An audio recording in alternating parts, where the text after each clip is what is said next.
Singh Dhoni gets the award.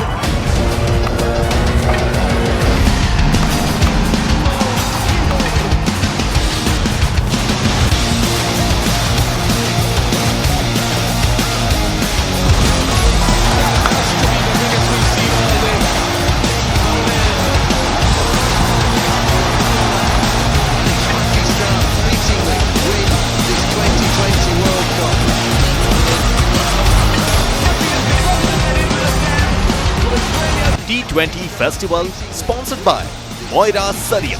हर नींव की धड़कन मोयरा सरिया CRS की शक्ति के साथ। नमस्कार, DJI न्यूज में आप सभी का बहुत बहुत स्वागत है। मैं हूं अभिषेक मिश्रा और हमारे इस खास show T20 festival sponsored by Moira Sariya हर नींव की धड़कन में हम सभी आपका एक बार फिर से बहुत बहुत स्वागत करते हैं। और T20 वर्ल्ड कप में आज इंग्लैंड का सामना होने वाला है श्रीलंका से। आज एक ही मुकाबला है। इंग्लैंड अब तक तीनों मुकाबले जीत चुकी है। श्रीलंका के हौसले पस्त है, तो जाहिर सी बात है कि इंग्लैंड यहां से चढ़ाई करना चाहेगी। एक मौका है जब अपने हौसलों को और अधिक शिखर पर पहुंचाया जाए, जबकि एक संदेश श्रीलंका को बड़ी हार के साथ दूसरी टीमों को दिया जाए कि फिलहाल इंग्लैंड एक मजबूत टीम है और खिताबी दावेदार भी है।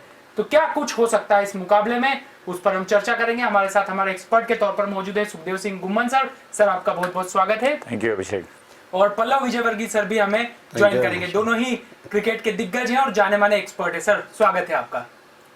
और शुरुआत करते हैं पहले थोड़ी सी मायूसी भरी चर्चा के साथ, क्योंकि भारतीय टीम ने न्यूजीलैंड के खिलाफ इस श्रृंखला में अपना दूसरा मुकाबला भी हार लिया है। कुल मिलाकर भारतीय टीम के लिए यह समय किसी भी सूरत में अनुकूल नहीं कहा जा सकता। जिस अंदाज में भारतीय टीम ने दोनों मुकाबले खेले हैं, ये क्रिकेट फैंस के लिए सबसे बड़ी निराशा का दौर है, ये कहना गलत नहीं होगा। सर, बिल्कुल ठीक बात है। कम से कम 130 करोड़ हिंदुस्तानियों के लिए तो ये एक अच्छी खबर नहीं है कि हिंदुस्तान की टीम जो सिरमौर रह चुकी है क्रिकेटिंग वर्ल्ड में, और जिस पे हम सब लोग उम्मीदें लगाकर बैठे हुए थे कि हम वर्ल्ड कप जीत के आएंगे, हमारा फिर से एक बार और पाकिस्तान के साथ में फाइनल में मुकाबला होगा, वो कहीं ना कहीं वो आशाएं जो हैं इस समय धूमिल होती हुई दिख रही हैं। कुछ संभावना को छोड़ दिया जाए तो हिंदुस्तान लगभग इस वर्ल्ड कप से बाहर है। संभावनाओं की बात अगर हम करें तो अब अपने को तो अच्छा करना ही है कि रिमेनिंग तीनों मैच जीतने हैं। बाकी मैचों के लिए प्रेयर करनी होगी कि कोई टीम दूसरी को हरा दे और नेट रन रेट जो कंटेंशन में आ जाए। और हमारे क्योंकि अभी जो तीनों मैचेस बचे हुए हैं वो छोटी टीमों के साथ में हैं, बहुत एक्सपीरियंस टीमें नहीं, अफगानिस्तान है, स्कॉटलैंड है, नामीबिया है, और उनको हम बड़े अंतराल से हराकर जो ये हमारा नेगेटिव रन रेट हो गया है 1.609 करके, उसको हम वापस से पॉजिटिव में लेके आए ताकि हम जीत पाएं। ये सिर्फ संभावनाएं हैं। क्रिकेट किस कदर करवट लेता है ये तो हम आने वाले समय में देखेंगे। परंतु विराट कोहली कल फिर टॉस के साथ दूसरी बार लगातार विफल रहे। समाओ कुछ bad omens, bad science, bad luck उनके साथ टॉस को लेके चलता चला आ रहा है। और बहुत सारे लोगों ने इवन बीच में कमेंट्स ऐसा भी किया है, क्यों ना, बहुत सारी T20 लीग में ऐसा होता है कि कैप्टन जो है वो टॉस करने नहीं जाता, जो गुड लक चार्म होता है वो टॉस करने के लिए जाता है। तो किसी गुड लक चार्म वाले प्लेयर को टॉस करने भेजना चाहिए कि आप जाइए हमारे लिए टॉस जीतिए। क्योंकि UAE में हमने देखा जितने भी इवनिंग मैचेस हुए हैं वो प्योरली टॉस बेस के ऊपर जीते गए हैं कि बैटिंग सेकंड को बहुत बड़ा एडवांटेज है। बॉलिंग फर्स्ट आप सूखी बॉल के साथ बॉलिंग करते हैं, वो विकेट ऐसा लगता है कि स्लो स्लगिश विकेट है, बैट पे बॉल आती नहीं, उठाकर मारते हैं तो सीधा फील्डर के हाथ में चली जाती है। तारीफ करनी होगी न्यूजीलैंड के ऑलराउंड परफॉर्मेंस की कि उन्होंने तीनों डिपार्टमेंट में इंडिया को परास्त किया। हम सिर्फ टॉस के बहाने से ये नहीं कह सकते हैं कि टॉस हम हार गए इसलिए हम हार गए। कहीं ना कहीं लगा कि हिंदुस्तान टीम भी या तो बहुत ज़्यादा क्रिकेट खेल लेते हैं तो भी आप कंप्लेसेंट हो जाते हैं। आपकी प्रेपरेशन वहीं पे हुई है, IPL आपने वहीं खेला 1 सवा महीना, उसके बाद में कुछ दिन आपका कैंप वहाँ पे रहा, आपने वहीं प्रैक्टिस करी है, परंतु जो नतीजे आ रहे हैं वो बहुत ही डिसहार्टनिंग है, बहुत ही निराशाजनक है। सारे क्रिकेट लवर्स को, दर्शकों को बहुत ही मायूस कर रहे हैं। पर ये गेम है, क्रिकेट है, लाइफ है, we have to move on. और हमें अच्छी परफॉर्मेंसेस जो हैं उनको दाद देनी चाहिए, उनको आगे बढ़ावा देना चाहिए। इस सोडी की बात करें तो बहुत शानदार बॉलिंग करी कल उन्होंने। दोनों टॉप विकेट जो थे वो ले गए। विराट कोहली का विकेट उन्होंने लिया, रोहित शर्मा का विकेट उन्होंने लिया। दोनों स्पिनर्स ने 8 ओवर बॉलिंग करी और टोटल मिला के 27 रन 28 रन दिए। 8 ओवर आप 28 रन निकाल दीजिए तो फिर 110 रन ही बन सकते हैं, बहुत ज़्यादा रन आप नहीं बना पाएंगे। परंतु कहीं ना कहीं ऐसा लगा कि हिंदुस्तान की टीम में लैक ऑफ इनिशिएटिव था कि आप पहले एक मैच वहां खेल चुके हैं, ऐसी सेम परिस्थितियों से आप गुजर चुके हैं, आपको पता था इस तरह की बॉलिंग होगी तो आपको क्या करना है, आपके पास कुछ ना कुछ प्लान बी होना चाहिए था कि कैसे बॉलर्स को डिस्टर्ब करना है। परंतु आप उन्हीं के प्लान ए में फंस गए और उन्होंने फिर आपको पूरे मैच में मौका ही नहीं दिया कि आप पलटवार कर सके। बहुत निराशापूर्ण हार थी हमारी। पल्लव सर, अभी हम 2 मुकाबले खेले, यानी 2 इनिंग्स में हम लोगों ने गेंदबाजी की है और ये हमारे गेंदबाजों की निराशाजनक प्रदर्शन पर मोहर लगा रही है कि इन 2 मुकाबलों में हम सिर्फ दोनों टीमों के खिलाफ 2 विकेट्स ही हासिल कर पाए हैं। ये अपने आप में कहीं ना कहीं भारतीय गेंदबाजी के लिए कितना खराब दौर इस आईसीटी के महत्वपूर्ण टूर्नामेंट में हम लोग देख रहे हैं, इससे मुझे लगता है कि आप इत्तेफाक करते होंगे। देखिए, जब ये टूर्नामेंट शुरुआत हुई थी तो भारत को संभावित विजेता माना जा रहा था। अभी सिर्फ 2 मैच हुए हैं और 2 मैच में ये तय हो गया कि इसके पास अंतर्राष्ट्रीय स्तर की या विश्व कप के स्तर की गेंदबाजी नहीं है। लेकिन जैसा मैंने कल भी कहा था, हमारे गेंदबाजों को बहुत ज़्यादा परेशानी आ रही है ड्यू फैक्टर के कारण। रात के मैच जितने भी हो रहे हैं सब किस्मत के धनी हैं। दोनों बार विराट कोहली टॉस हारे, दोनों बार हमें पहले बल्लेबाजी करने को मिली, कभी भी हम सम्मानजनक टोटल नहीं हासिल कर पाए। गेंदबाजों के लिए गेंदबाजी सेकंड इनिंग में बहुत ज़्यादा डिफ़िकल्ट है। हालांकि ये इस स्तर पे बहाना नहीं है, हमें इसका भी कोई ना कोई सॉल्यूशन ढूंढना चाहिए था। लेकिन फिर भी मैं एक थोड़ा सा एडवांटेज बॉलर्स को दूंगा, मैं थोड़ा सा सपोर्ट दूंगा इंडियन बॉलर्स को कि उनके लिए बहुत डिफ़िकल्ट कंडीशन रही, इसके कारण ये परिस्थितियाँ ऐसी निर्मित हुई है। अब हो सकता है अगले कुछ मैचेस में अगर हम पहले गेंदबाजी करेंगे तब हमें अपने इस समय के बॉलर्स की स्ट्रेंथ मालूम पड़ेगी और उनका पर्टिकुलर फॉर्म मालूम पड़ेगा, क्योंकि ये बॉलर सब आईपीएल खेलकर आ रहे हैं। आईपीएल और अंतर्राष्ट्रीय क्रिकेट के स्टैंडर्ड में अंतर है, ये बात आपको माननी पड़ेगी। सर, कल हमने एक चीज़ देखी कि एक बड़ा यहाँ पर चेंज किया गया था। रोहित शर्मा को कल बाद में बुलाया गया, जबकि सूर्य कुमार यादव की जगह ईशान किशन को टीम में रखा गया था, उन्हें ओपन करवाया गया। ये निर्णय किसी भी सूरत में कल हमने परिस्थितियों के लिहाज से देखा कि सही साबित नहीं हुआ। क्या कप्तान की रणनीति ठीक थी लेकिन एग्जीक्यूशन ढंग से नहीं हो पाया? नहीं, एग्जीक्यूशन की भी बात है और मुझे तो ऐसा लगता है कि दुनिया का कोई भी कप्तान, कोई भी थिंक टैंक, अगर आपकी एक मजी हुई ओपनिंग पार्टनरशिप है, ओपनिंग जोड़ी है, उसको डिस्टर्ब नहीं करना चाहिए, क्योंकि ओपनिंग जो है एक बहुत ही स्पेशलिस्ट रोल है, उसमें जाकर आपको खेलना कॉन्फिडेंस का गेम होता है। और ईशान किशन की हम बात करेंगे तो अगर आईपीएल के लास्ट 2 मैचेस को छोड़ दिया जाए तो पूरे आईपीएल में उन्होंने मुंबई के लिए भी कुछ खास नहीं किया, बिल्कुल आउट ऑफ फॉर्म थे वो। और इस क्रूशियल मैच में जहां आपको करो या मरो करना था, वहां मुझे लगता है कि एक गलत चॉइस थी। और इवन वो अपनी फ्रेंचाइजी के लिए, मुंबई के लिए, वो नंबर 3 नंबर 4 बैटिंग करने आते हैं। तो अगर आपको सूर्य कुमार यादव इंजर्ड भी थे और वो बैटिंग 4 नंबर पे करते थे तो सूर्य कुमार यादव को 4 नहीं तो 3 पे आप विराट कोहली से पहले ला सकते थे कि 3 नंबर पे आए। रोहित शर्मा को और केएल राहुल को डिस्टर्ब करना नहीं बनता था कि उनको हम हटाकर फिर उसमें करें। एक मुझे लगता है कि थिंक टैंक का एक निर्णय था जिसमें शायद कहीं वो ये जो बैटिंग फर्स्ट हमको स्लोअर विकेट पे लगा है, कभी ऐसा रहा हो कि बॉल जो है वाइड बॉल हार्ड रहता है और एक हार्ड हिटर है, वो हमें एक अच्छी शुरुआत दे सकता है, ऐसा सोच के हमने हमारी थिंक टैंक ने ये निर्णय लिया होगा कि ईशान किशन को हम एज ए ओपनिंग करवाते हैं। परंतु वो निर्णय बिल्कुल गलत साबित हुआ और मुंह के बल गिरा, जिसके कारण से आने वाले बल्लेबाजों को भी बहुत सारी परेशानी हुई। कि देख, जब आप एक अर्ली विकेट खोते हैं तो आपको डेफिनेटली एक माइंडसेट में आता है कि एक बल्लेबाज हमारा चला गया है, और नया बल्लेबाज जब आता है वो आकर थोड़ा सा फिर से टाइम लेता है सेटल होने के लिए। हम लकी थे कि रोहित का भी कैच जो है था वो पहली बॉल के ऊपर ही छूट गया और फिर भी कुछ बहुत ज़्यादा इंपैक्ट वो उसमें नहीं डाल पाए। परंतु मैं तो कहूँगा कि हमें कल इवन बॉलिंग में भी, हम जैसे पहले भी बात कर रहे थे कि क्योंकि आपके पास में वहाँ पे स्लो स्लगिश विकेट्स हैं, तो मीडियम फास्ट की जगह पे या सीम बॉलर्स की जगह के ऊपर आपके पास अगर स्पिनर्स खेलते हैं तो मुझे लगता है कहीं ना कहीं हमें एक स्पिनर और रवि अश्विन के फॉर्म में खिलाना चाहिए था, जो मुझे नहीं मालूम है किन कंडीशन से, किन कारणों से टीम मैनेजमेंट को, कप्तान को ऐसा लगा कि हम रविंद्र जडेजा के साथ और वरुण चक्रवर्ती के साथ स्पिन में जाएंगे। इन कंडीशन में आपके पास स्पेशल स्पिनर की ज़रूरत है। हमने देखा कि अफगानिस्तान जैसी कंट्री जो मेन टेस्ट प्लेइंग नेशंस हैं, उनमें अगर हम देखें तो सबसे माइनर मानी जाती है। उनके पास 3 स्पिनर्स हैं और इन 3 स्पिनर ने किस तरह से पाकिस्तान की हालत लगभग खराब कर दी थी। पिछले लास्ट 2 ओवरों में 12 बॉल पे 24 रन चाहिए थे। अनफॉर्चुनेट है कि मीडियम फास्ट से बॉलिंग करवाई और वो एक ही ओवर में आसिफ अली ने वो मैच खत्म कर दिया।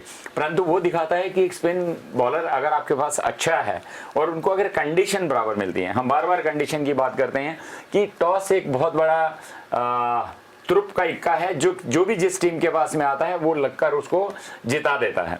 टॉस हारना और खेलना, और उसके बाद में मान लीजिए आप टॉस जीत भी जाते हैं तो भी आपके पास कम से कम वो क्वालिटी ऑफ बॉलिंग चाहिए, वो क्वालिटी ऑफ फील्डिंग चाहिए, वो क्वालिटी ऑफ कैप्टन चाहिए जो प्रॉपर डिसीजन ले सके कि किस समय हमको किस बॉलर से बॉलिंग करानी चाहिए। मैं तो कहूँगा इस टूर्नामेंट में अगर हम देखें तो कप्तान विराट कोहली के लिए कुछ भी अच्छा नहीं चल रहा है। अगर हम देखें तो कुछ बॉलिंग के निर्णय थे जो क्वेश्चनेबल हैं कि ये किस तरह से आपने इस तरह से बॉलिंग कराई गई, कुछ बैटिंग के थे, कुछ टीम सिलेक्शन के थे। यहाँ तो टीम मैनेजमेंट और कप्तान के बीच में प्रॉपर कोऑर्डिनेशन नहीं है कि वो क्या चाह रहे हैं, वो क्या करना चाह रहे हैं, या जो अगर कप्तान इस तरह के अगर डिसीजन ले रहा है तो मुझे लग रहा है इस लेवल के ऊपर विराट के से हम ऐसा एक्सपेक्ट नहीं कर सकते हैं कि ऐसा करो या मरो क्रंच मैच जो आपके फेट को डिसाइड करेगा कि आप वर्ल्ड कप पे खेलेंगे आगे या आप सेमीफाइनल की रेस से बाहर हो जाएंगे। एक कुछ जो चेंजेस किए गए, और सेकेंडली इंटेंट बिल्कुल नहीं लगा, ऐसा लगा ही नहीं कि हम लोग कहीं खेलना चाह रहे हैं। हमने जब भी प्रेशर में आए मार के खेलना चाहा और सीधा फील्डर जहां खड़ा था उसके हाथ में दे मारा। तो आपको जब दिख रहा है स्लो स्लगिश विकेट है, आप easily singles, once and twos में उस विकेट के ऊपर बैटिंग कर सकते हैं, रन बना सकते हैं। अब जब आप रन नहीं बनाएंगे तो आपको प्रेशर माउंट होगा, प्रेशर माउंट होगा तो आप हवाई शॉट खेलना चाहेंगे। जब हवाई शॉट खेलेंगे, प्रॉपर कनेक्ट अगर आपने नहीं किया तो यही होगा कल जो भारतीय टीम के साथ हुआ। पल्लव सर, बात हवाई शॉट्स की हुई है तो हमने देखा कि हमारे टॉप ऑर्डर के बल्लेबाज हों या मध्यक्रम के बल्लेबाज हों, सभी बाउंड्री लाइन पर कैच आउट हुए। यानी गेंदबाजी, ऐसा भी हम नहीं कह सकते कि गेंदबाजी इतनी ज्यादा चुनौतीपूर्ण थी कि हमारे बल्ले पर बॉल नहीं आ रही थी। लगभग सभी खिलाड़ियों ने वहां पर, बल्लेबाजों ने गेंद मारी जहां पर पहले से खिलाड़ी मौजूद था। क्या कहीं ना कहीं जल्दबाजी भारी पड़ी है? देखिए, भारतीय क्रिकेट को पूर्ण विकसित देश की श्रेणी में रखूंगा मैं अगर क्रिकेटिंग वर्ल्ड की बात हो तो, क्योंकि हम सबसे स्ट्रॉन्ग देश हैं अभी तक क्रिकेटिंग इंफ्रास्ट्रक्चर से लेकर के हर बात में, फाइनेंशियली भी। कल जो टीम खेल रही थी वो ऐसी लग रही थी जैसे बिल्कुल गैर जिम्मेदाराना अप्रोच लेकर के आई हैं। उनको बोल दिया गया है कि आपको एक बहुत बड़ा टारगेट बनाना है तभी हम जीत सकते हैं। आपने पहले ओवर से ट्राई करने की कोशिश करी कि हम 180 रन के लिए जाते हैं। हर बैट्समैन ने हवा में ही शॉट मारे जिसकी कोई ज़रूरत नहीं थी। न्यूजीलैंड के गेंदबाज, उन्हें मालूम है कि हमारी गेंदबाजी एक लिमिटेशन वाली है, वो अपनी लिमिटेशन में गेंदबाजी करते रहे और भारतीय बल्लेबाजों ने खुद ही विकेट दिए। 20 ओवर में 110 रन। ना तो हमारी बल्लेबाजी की प्रतिभा इतनी कमज़ोर है या इतनी दोयम दर्जे की है कि हम 110 रन पे रुक जाएं, और ना न्यूजीलैंड की बॉलिंग इतनी स्ट्रांग थी कि वो हमें 110 रन पे रोक ले। कुल मिलाकर के 100% भारतीय बल्लेबाजों की ही गलती है। कल हम आराम से 140 रन तक बना सकते थे। बाद में हमारे गेंदबाजों को देखते हैं, ये गलती जैसे सुखदेव जी ने कहा कि एक तो हमने टीम सिलेक्शन में ही गलती करी है। ठीक है, सूर्य कुमार यादव अवेलेबल नहीं थे तो आपने ईशान किशन को लिया, लेकिन ईशान किशन को लेके आपने ओपनिंग किस बेस पे करवा दी? आपने अपने स्थापित जो ओपनर थे केएल राहुल और रोहित शर्मा, उनकी जोड़ी को तोड़ा एक ऐसे बल्लेबाज के लिए जिसने आईपीएल के सिर्फ आखिरी मैच में रन बनाए थे। तो वो समझ के बाहर था। ईशान किशन अगर बीच में आते तो दोनों लेग स्पिनर को ज़्यादा बेहतर तरीके से हैंडल करते। रोहित शर्मा और केएल राहुल ओपन करते, ईशान किशन बीच में आते। उसके बाद मोहम्मद शामी का इंक्लूजन समझ में नहीं आया, ना तो स्विमिंग कंडीशन है ना स्विंगिंग कंडीशन है। फिर आर अश्विन का बाहर बैठना इस पिच पे, जबकि आप कम से कम आपका पहला मैच हुआ, चलिए वहाँ गलती हो गई, लेकिन पहले मैच से आपने 7 दिन तक पूरी कंडीशन देख ली, हर मैच में स्पिन बॉलर्स को मदद मिल रही है, फिर उसके बाद आप मोहम्मद शामी के साथ जा रहे हैं, तो ये समझ के पर है कि या तो आपका जो थिंक टैंक है वो काम नहीं कर रहा है, या उसने पहले मैच की हार के बाद ही टीम के सोच ली थी कि हमें न्यूजीलैंड के अगेंस्ट इस कंडीशन में और ऐसी कंडीशन मिलेगी तो हमें यही टीम खिलानी है। आपका जो होमवर्क है वो बहुत वीक था, आपने बाकी के बचे हुए टूर्नामेंट के जो दूसरे देशों के मैच है उससे आपने कोई सबक नहीं सीखा। और कल की जो गलती थी टीम सिलेक्शन की, तो गलती थी ठीक है, आप टॉस हारे, आपको ड्यू फैक्टर ने बहुत ज़्यादा हर टीम को इफ़ेक्ट कर रहा है, आपको भी इफ़ेक्ट किया, लेकिन गलती है और आपको स्ट्रेटेजिक पॉइंट ऑफ व्यू से गलती को मानना पड़ेगा और अगले मैचों में बहुत बड़े स्तर पे सुधार करना पड़ेगा। आप दोनों से मेरा एक सवाल है, पहले सर आपसे शुरू करूंगा। कल मुकाबले से पहले क्रिकेट की जानकार से चर्चा चल रही थी, तो उन्होंने 2 बातें बड़ी महत्वपूर्ण कही थी। पहली बात उन्होंने कही थी कि अगर पाकिस्तान जैसी टीम के खिलाफ आप 10 विकेट से हार रहे हैं तो आप ये भूल जाइए कि अगले मुकाबले में आपका प्रदर्शन बहुत निखर कर आएगा, क्योंकि सीधी सी बात है कि इतने मानसिक दबाव के बीच आपका आत्मविश्वास कहीं ना कहीं रसातल में होता है। तो न्यूजीलैंड के खिलाफ भारत का मैच इतना आसान नहीं होगा, हम शायद स्वीकार नहीं कर रहे थे, लेकिन वो हुआ। उसके साथ ही उन्होंने दूसरी बात यह भी कही कि फिलहाल खिलाड़ी मानसिक और शारीरिक दबाव में हैं, क्योंकि लगातार क्रिकेट खेलने के बाद, बायो बबल में रहने के बाद में उनके ऊपर कहीं ना कहीं मानसिक दबाव है, जिसका असर हम बॉडी लैंग्वेज के तौर पर खिलाड़ियों के मैदान पर देख रहे हैं। सर, क्या वास्तव में ये 2 बातें महत्वपूर्ण हैं? नहीं, डेफिनेटली देखिए, क्रिकेट में बहुत इंपॉर्टेंट और खास तौर पे एक राइवलरी जो हिंदुस्तान और पाकिस्तान के बीच में है, और जो एक्सपेक्टेशन दोनों आवाम की रहती है, दोनों कंट्रीज़ की रहती है कि उनकी टीम जीतनी चाहिए, तो प्लेयर के ऊपर भी वो टॉयल करता है और कहीं ना कहीं ये रहता है। और जिस तरह के पुराने इंसिडेंसेस हमने देखे हैं, अगर हम देखें कि हम हॉकी में पाकिस्तान से हारे थे, तो उस समय जो कप्तान थे मीर रंजन नेगी, उनके साथ क्या हुआ था, उनके घर में क्या हुआ था, ये सारी चीज़ें हमारे पास हैं। अब इसके बाद मैच हारने के बाद में मोहम्मद शामी के साथ में किस तरह के ट्वीट हो रहे हैं, किस तरह के प्रदर्शन हो रहे हैं, किस तरह की बातें हो रही हैं, ये जो प्रेशर होता है ये हर खिलाड़ी के ऊपर होता है और हर खिलाड़ी उसमें बेहतर करना चाहता है। अनफॉर्चुनेटली हम लोग वो मैच में हारे डेफिनेटली, और मैं बार बार कहता चला हूं कि क्रिकेट दिमाग से खेला जाता है। अगर आप दिमाग से स्वस्थ हैं, स्वस्थ का मतलब है कि अगर आपके दिमाग में माइंडसेट पॉजिटिव है, अच्छा है, आप पिछला मैच जीत कर आए तो इनवेरिएबली अगले मैच में आपकी परफॉर्मेंस बेटर रहेगी, आप अच्छा कर पाएंगे। और आप पहला मैच हार कर आए, इतना बड़ा मैच हार कर आए, यहाँ से सब तरीके से प्रतिक्रिया पूरी टीम के लिए हो रही है कि मोहम्मद शामी के साथ ये किया जाए, बाकी बल्लेबाजों ने ये क्या किया, कप्तान कोहली ये कर रहे हैं, कंट्रोवर्सीज चल रही हैं जो वो क्या हो रहा है, कप्तान और इंडियन थिंक टैंक के बीच में प्रॉपर से कोऑर्डिनेशन नहीं है, काम नहीं कर पा रहे हैं, प्लेयर्स जो हैं सिलेक्शन टीम की ठीक नहीं है, जितनी तरह के तमाम क्वेश्चन होते हैं वो सारे रेज किए जा रहे थे।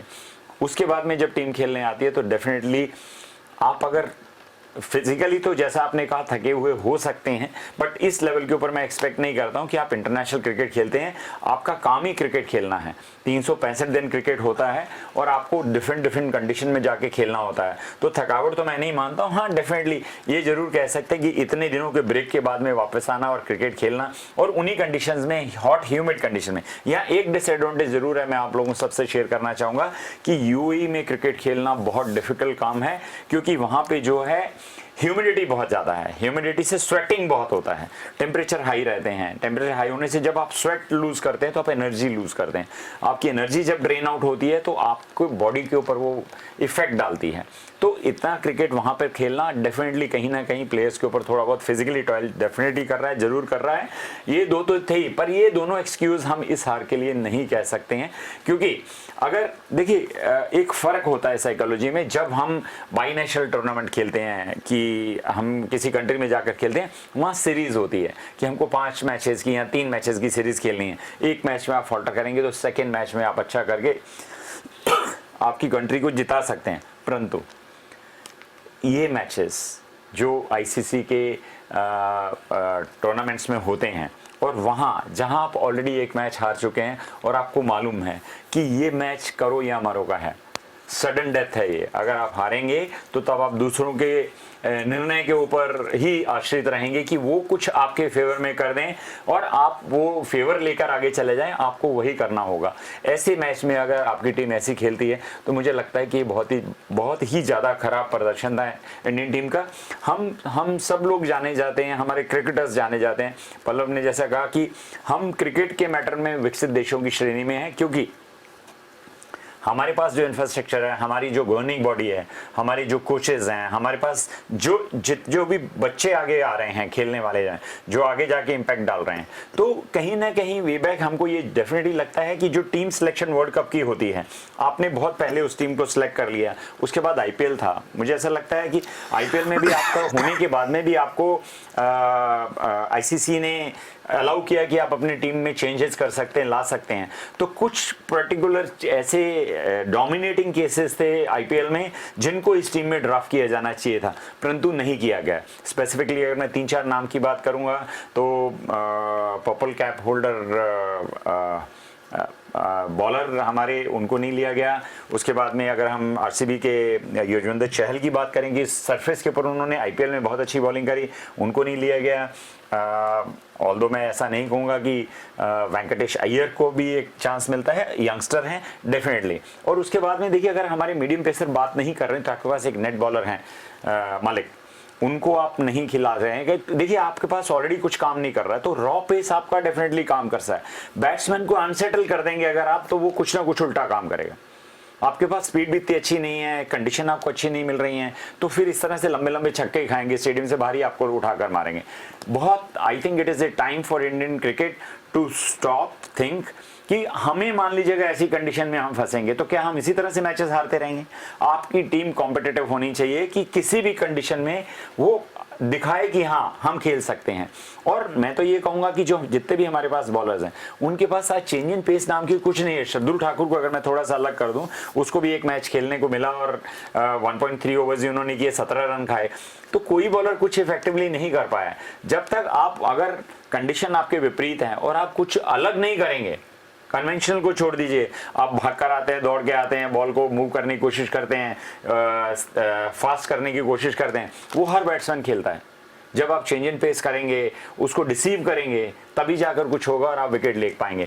2 मैचेस 40 ओवर 2 विकेट लेना और इतनी बुरी तरह से 2 मैच हारना,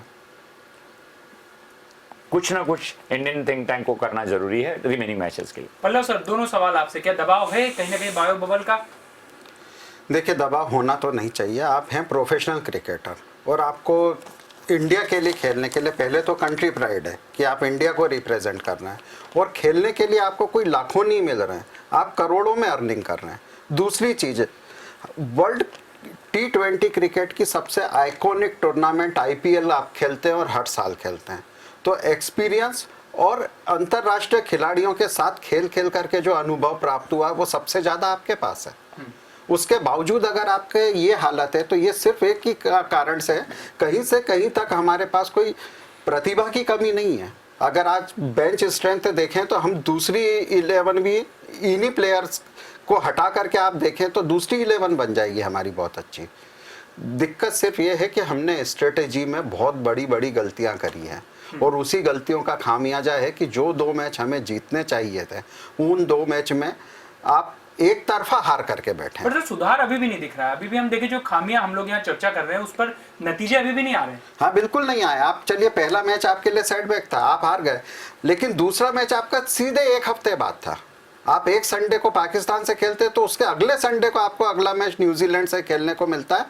सबसे बड़ी सीख तो आपको दूसरे मैचेस देख करके ही मिल जानी चाहिए कि आपको दूसरे देश जो खेल रहे हैं उनके मैचेस में क्या नतीजे आ रहे हैं, पिच कैसा है, कंडीशन कैसी है। और ऐसा नहीं है आपके पास कि आपको बहुत ज़्यादा कोई इंजरी से जूझना पड़ रहा हो, आपके पास सारे प्लेयर्स अवेलेबल हैं।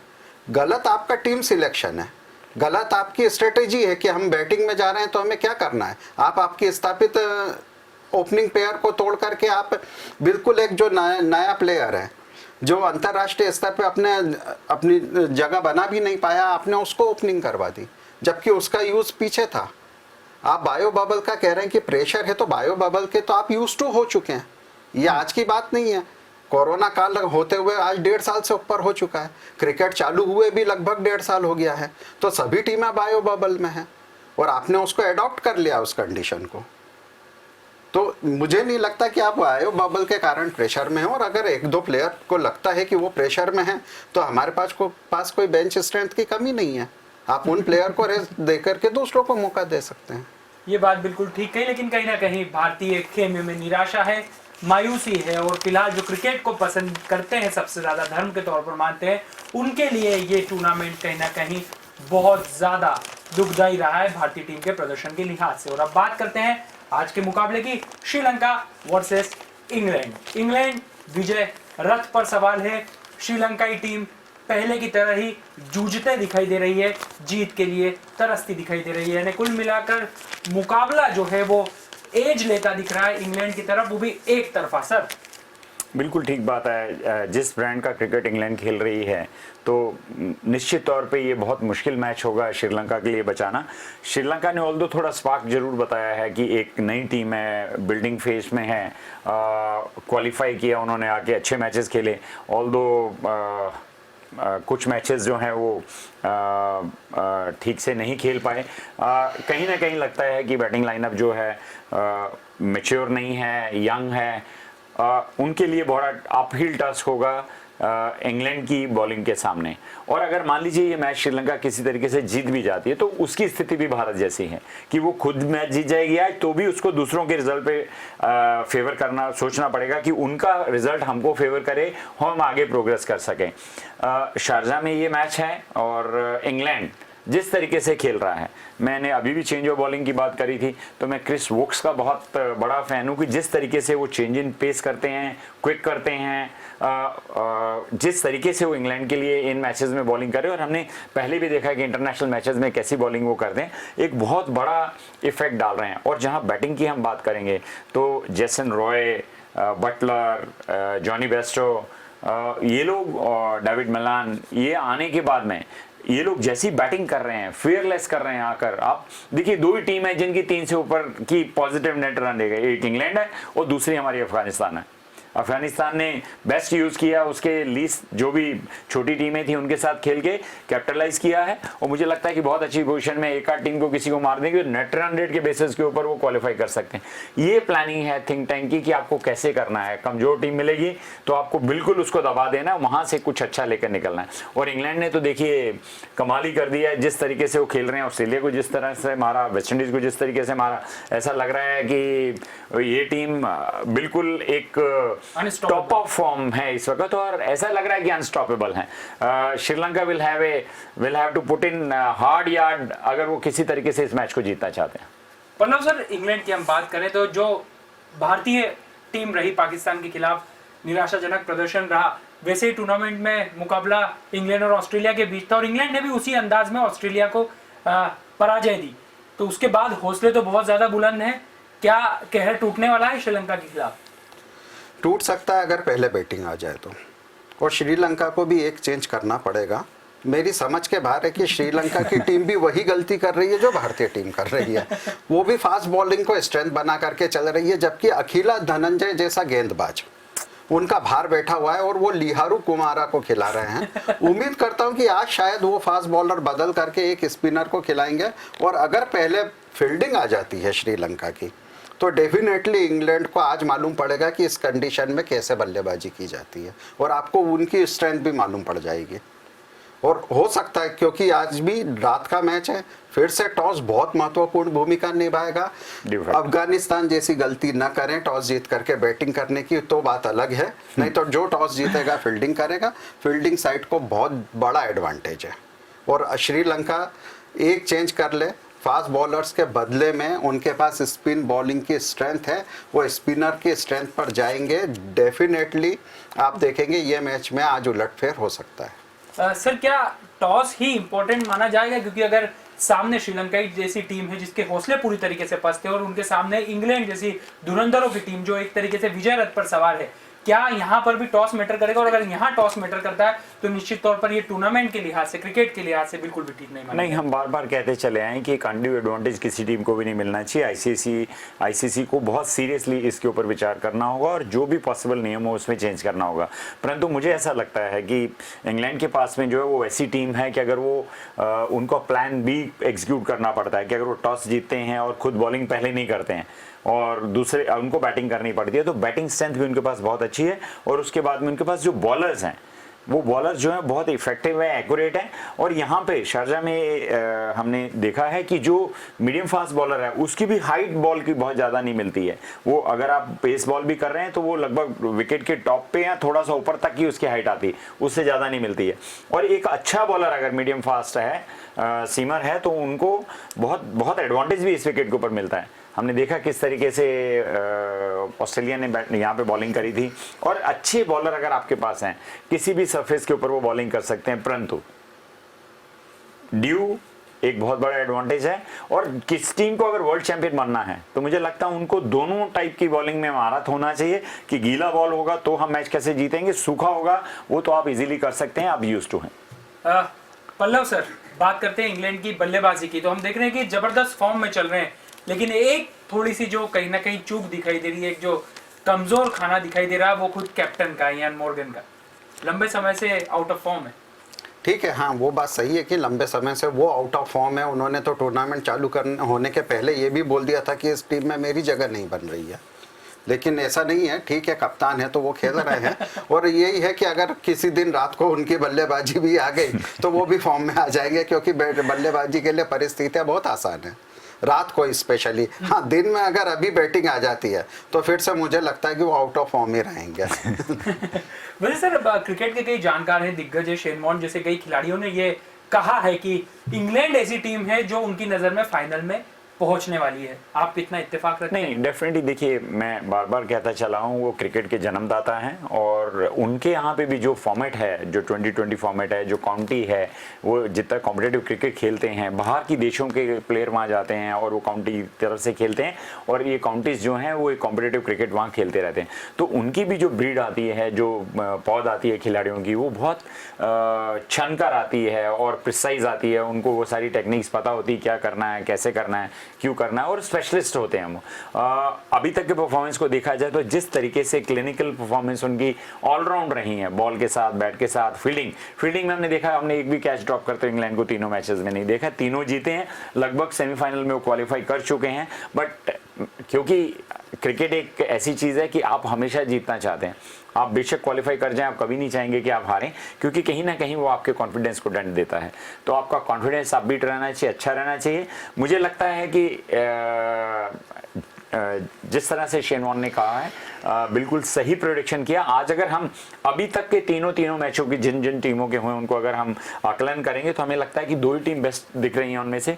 एक इंग्लैंड है जो ग्रुप A1 में से, और ग्रुप B में से पाकिस्तान है, जिन्होंने तीनों मैच अच्छे खेले हैं। ऑल्दो टॉस के साथ टीमें सब लकी रही हैं, उनके एग्जैक्ट फॉर्म का, जैसा पल्लव भाई ने कहा, तभी पता लगेगा जब आप ऑड कंडीशन में फंसेंगे और तब मैच जीत कर दिखाएंगे, तब पता लगेगा कि आखिर क्रिकेट कितना खास आपके लिए है। पल्लव सर, यहाँ पर हम बात करेंगे, थोड़ी सी में रह गई थी बात अफगानिस्तान की। कल जिस अंदाज में इस टीम ने एक बार फिर अपना प्रदर्शन किया है, ये टीम लग रही है कि कहीं ना कहीं कट्टरपंथियों को जवाब देती दिखाई दे रही है और क्रिकेट फैंस के चेहरे पर खुशी बिखेर रही है। और जिस तरीके से इस टीम के खिलाड़ी अपना अपना जो काम दिया गया उसको निभा रहे, निश्चित तौर पर भविष्य के लिए बहुत अच्छे संकेत है। लेकिन भारतीय टीम के लिए ये टीम अब आने वाले समय में अगर नेट रन रेट की जरूरत पड़ी तो कितनी बड़ी चुनौती होगी? देखिए, अभी जो बचे हुए 3 मैचेस है भारतीय टीम के, स्कॉटलैंड, नामीबिया और अफगानिस्तान, तो उसमें सबसे स्ट्रॉन्ग टीम अफगानिस्तान ही है। फिर से वही कि हमें सारे मैच भारतीय टीम को रात को ही खेलना है। अफगानिस्तान को कतई लाइटली में नहीं ले सकते। ये एक ऐसी टीम है जो जिस दिन से इनका अंतर्राष्ट्रीय क्रिकेट में इंट्रोडक्शन हुआ, पदार्पण हुआ है, ये बिना डरे खेल रही है। ये लग ही नहीं रहा है कि ये नए हैं ये, और किसी भी मैच में ये पलटाने की क्षमता भी रखते हैं। इनके पास बेस्ट बॉलिंग लाइनअप है, बैटिंग ये बिना डरे करते हैं, मैच की कंडीशन के अनुसार खेलते हैं। अगर इनके देश में पॉलिटिकल अनसर्टनिटी ने इनके क्रिकेट को नुकसान नहीं पहुंचाया, तो आने वाले 5 से 6 साल में ये वर्ल्ड कप विनर के दावेदार होंगे। किसी भी T20 वर्ल्ड कप में ये आपको विजेता के रूप में दिखेंगे। और भारतीय टीम की जहाँ तक बात है, तो अब आपको तीनों मैच जीतना है। आपके मुकाबले ये टीमें सारी वीक हैं, लेकिन अफगानिस्तान को कतई लाइटली ना लें, क्योंकि वो जिस जिगर से खेलते हैं, वो जिस दिलदारी के साथ खेलते हैं, आपने अगर उनको लाइटली लेने की गलती करी तो ये गलती साबित होगी। गलत हो सकते हैं। सर, बांग्लादेश से भी बेहतर दिखाई दे रही है अफगानिस्तान टूर्नामेंट में, क्या कहेंगे आप? नहीं, डेफिनेटली देखिए, अगर माइंड सेट होता है, आपके कोचेस होते हैं, आपके ट्रेनर्स होते हैं, वो आपको तैयार करते हैं कि आपको कैसा क्रिकेट खेलना है। तो मुझे लगता है कि 2020 में अगर हम बात करेंगे तो जिस तरह का ब्रांड ऑफ क्रिकेट खेला जाना चाहिए वो अफगानिस्तान के प्लेयर्स खेल रहे हैं। अगर हम उनके टॉप 3-4 बैट्समैन को देखेंगे तो सब 130, 140, 150, 55 के स्ट्राइक रेट से बैटिंग करते हैं। और कल तो खास तौर पर उनके लिए दिन भी एक थोड़ा इमोशनल था कि उनके पुराने कप्तान असगर अफगान, उन्होंने एक दिन पहले मोहम्मद नबी से बोला कि कल मेरा मैच जो है आखिरी होगा, मैं इंटरनेशनल इससे T20 से रिटायरमेंट ले रहा हूँ। तो उनको जिस तरह से सेंड ऑफ किया गया, टॉस जीता, टॉस जीतने के बाद में नबी ने कहा कि हम पैटर्नाइज करते हैं, पहले बैटिंग करें, रन बनाएं और फिर सेकेंड इनिंग में जो है हम सामने वाली टीम को आउट करें। डे गेम भी था, उसमें फ़र्क नहीं पड़ता कि आप पहले टॉस जीत के बैटिंग कर रहे हैं और आपको ड्राई विकेट दिख रहा है, तो आपकी स्ट्रेंथ स्पिन है, तो आपके पास 3 स्पिनर अच्छे हैं। और कल उन्होंने दिखा दिया कि मुजीबुर रहमान के ना खेलने के बाद भी किस तरीके से उनकी टीम जो है स्पिन में तो अच्छा करती है, मीडियम पेसर्स में कितना अच्छा कर सकती है। उनके दोनों बॉलर्स जो हैं, हामिद हसन ने 3 विकेट लिए 9 रन देके, और नाविदुल हक ने 26 रन देके 3 विकेट लिए, 6 विकेट उन्होंने ही ले लिए। और किसी समय पे भी ऐसा नहीं लगा कि नामीबिया जो है उनके ऊपर भारी पड़ रही है या वो मैच में वापस आ सकती है। इस टूर्नामेंट में लगभग उन्होंने 3 मैचेस खेले हैं और तीनों मैचेस जो हैं, सर क्षमा चाहूंगा, श्रीलंका जीत चुकी है, टॉस और फील्डिंग का फैसला लिया है, सबसे बड़ा अपडेट है।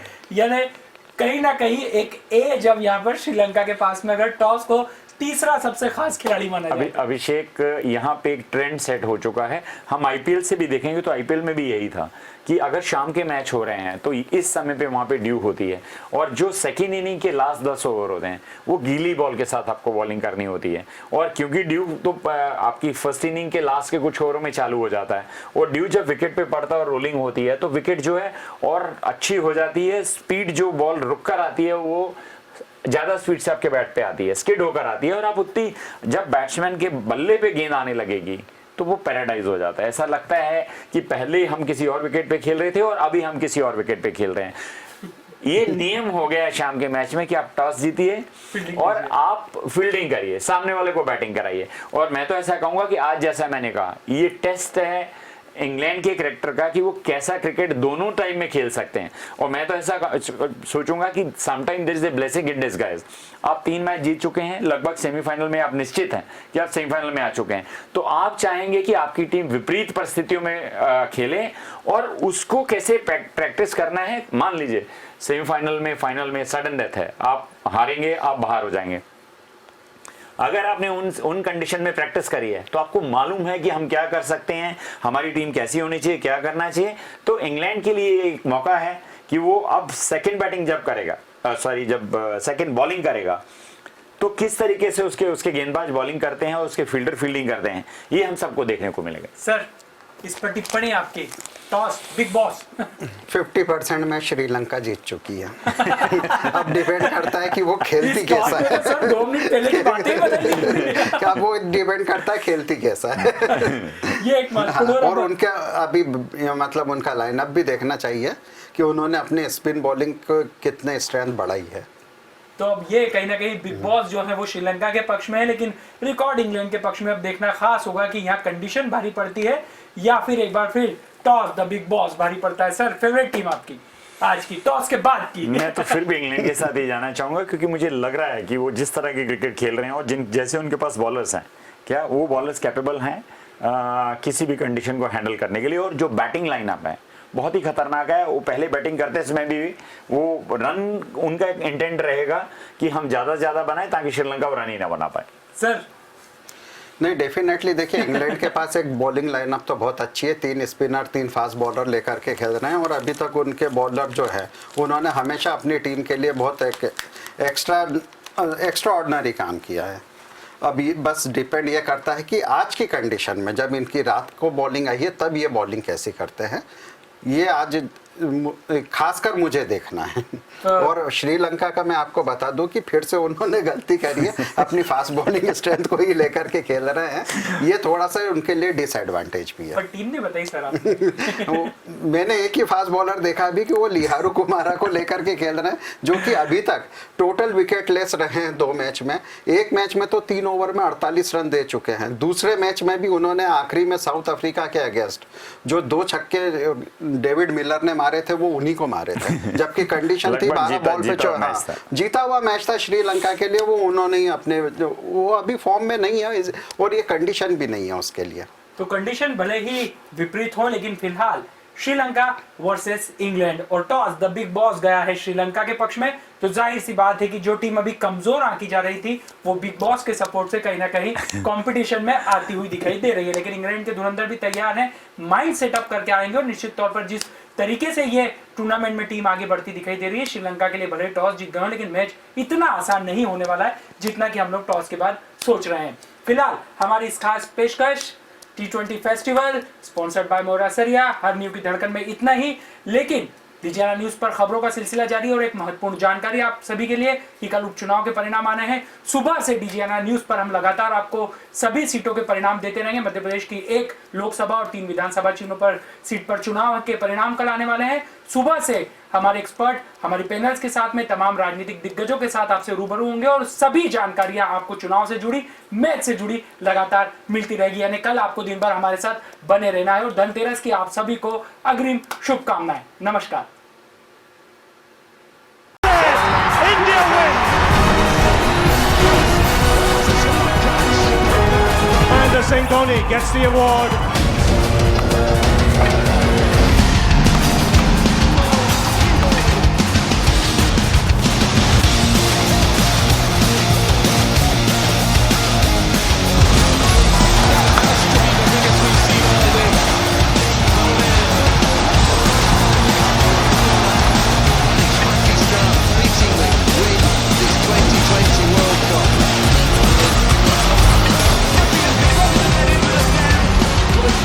T20 festival sponsored bye Moira सरिया। हर नींव की धड़कन मोइरा सरिया CRS की शक्ति के साथ।